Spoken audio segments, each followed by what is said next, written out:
How to get Snapchat Plus subscription on your iPhone or Android. Hello guys, this is Atticus and welcome back to another tutorial video. In today's video, I'll teach you guys how you can get Snapchat Plus subscription on your iPhone or Android.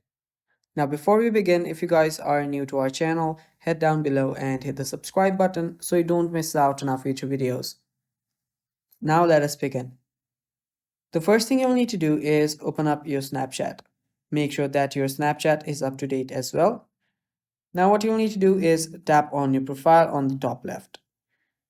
After you're there, you should see an option right around here that says Snapchat Plus. If you don't find it, simply tap on the settings icon on the top right, and you should find it right there.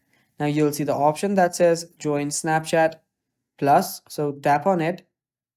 Now after you tap on it, you will see the list of features that you will get after you subscribe to Snapchat Plus.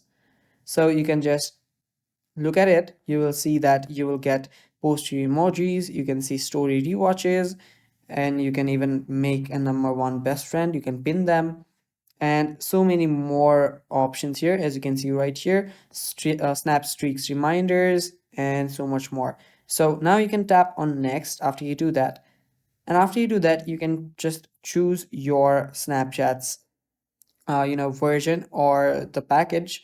So I'll just choose one and then tap on start a free trial. Now after you tap on start a free trial, you will need to add in your details, that is your payment method details. So after you add in your payment method details, simply tap on subscribe, and after you tap on subscribe, you're basically good to go. That is how you can get Snapchat Plus subscription on your iPhone or Android. Thanks for watching guys. That is all for this video. Stay tuned for more, and bye bye.